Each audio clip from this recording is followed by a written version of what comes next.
Chinese mobile निर्माता company के management संभाल रहे अधिकारी व कर्मचारी कंपनी के पॉलिसी के नाम पर डीलर्स के साथ ठगी कर रहे हैं। कंपनी का लोगो इस्तेमाल किया जा रहा है। डीलर्स को ब्लैंक चेक लेकर के उनका मिसयूज किया जा रहा है, जबकि कंपनी की ओर से ये किसी भी प्रकार की पॉलिसी नहीं है। और तो और शिकायत करने के बाद कंपनी के अधिकारी व अपनी जिम्मेदारी से भी पल्ला झाड़ रहे हैं। ये सारे आरोप सिरसा में 7 पीड़ित मोबाइल विक्रेताओं ने शनिवार को मीडिया से रूबरू होते हुए कही।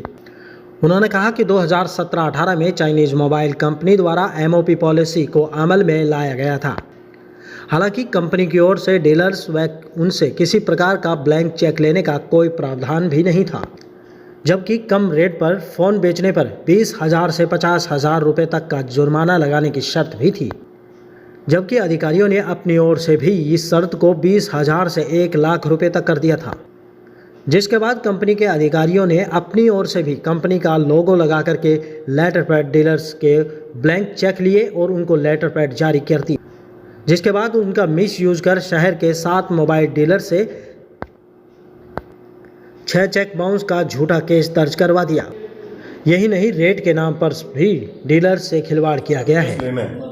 तो उन कैटेगरीज में हम आते थे, हमारी मीटिंग्स भी होती थी एमओपी के लिए भी, हम एग्री थे, ठीक है। अब ये हम उन 20 बंदों में से 7 बंदे हैं जिनके साथ बल्क में डील होती थी और बल्क के कारण ही अकाउंट्स में हेराफेरी हुई है। कंपनी की ये मंशा नहीं थी कि भाई डीलर के साथ गलत किया जाए, लेकिन कंपनी के एम्प्लॉयज और एमडी ने मिलकर, हम इसमें वीवो को या विगोर को ब्लेम नहीं कर रहे हैं, जो उनके एम्प्लॉयज हैं और इनकी साठ-गांठ की वजह से ही हुआ है, क्योंकि विगोर ने और वीवो ने कभी भी ब्लैंक चेक नहीं मांगा।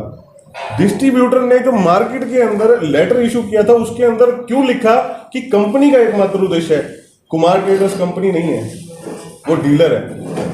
अगर वो अपने नाम के ऊपर कोई भी कंडीशन लगा के बिजनेस, अपने कुछ टर्म्स एंड कंडीशन दिखा के या अपना बिजनेस की कोई भी शर्त लगाकर हमारे से चेक लेता तो हमें कोई इशू नहीं था, लेकिन उसने कंपनी के एमओपी पॉलिसी के नाम पर इकट्ठे किए थे।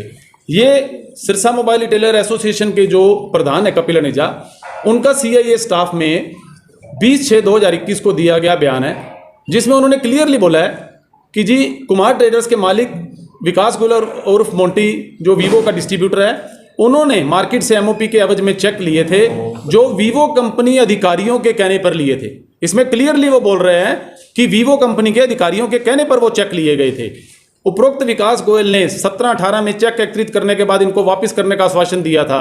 ये चेक केवल मार्केट में एमओपी बनी रहे इसके लिए लिए गए थे। विकास गोयल ने इन चेकों का गलत प्रयोग करना शुरू कर दिया। गलत अकाउंट खाता तैयार कर गलत तौर पर पेनल्टी लगाकर रिटेलरों के खातों में पैसे बना लिए और उपरोक्त चेक जो एमओपी के लिए लिए गए थे, किसी के खिलाफ 9 लाख, किसी के 11, किसी के 16, तो किसी के खिलाफ 4.5 लाख रुपए खाते में निकालकर उपरोक्त चेक उनके खिलाफ भर लिए और अदालत में लगा दिए, जबकि मोबाइल रिटेलरों का इतना पैसा देना ना निकलता था। विकास गोयल ने मार्केट में रिटेलरों के साथ धोखाधड़ी व अमानत में खयानत की है। इनके अकाउंट आदि चेक करके इनके खिलाफ कार्रवाई की जाए। दूसरी चीज, एक जो सबसे मेन चीज है वो मैं आपको दिखाता हूं, जो डिस्ट्रीब्यूटर हैं उनके खुद की एक्सेप्टेंस।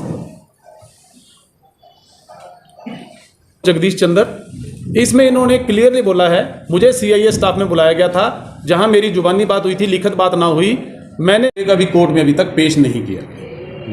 2017 में जब एमओपी बनी थी, हाँ जी, समरा की तरफ से प्रधान थे, बिल्कुल सर, आप लोग एमओपी का हिस्सा थे और आप लोग एमओपी इकट्ठी भी करते थे, आप लोग, बिल्कुल सर, बिल्कुल। आज ऐसा क्या विषय आपके सामने है कि आप आज विरोध में खड़े हुए हैं? सर, विरोध में मैं इसलिए खड़ा हुआ, हम लोगों ने एमओपी मेंटेन करने की जो भी शर्तें बनाई थी वो सभी डीलर्स की एक मीटिंग करके सबकी सहमति से बनाई थी, जबकि कंपनी की ओर से ये कंडीशन हमारे ऊपर एक तरह से लागू कर दी गई, उसमें डीलर से सहमति नहीं ली गई।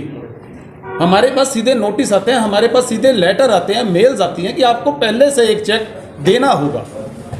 हमारे लिए कोई मीटिंग नहीं की गई।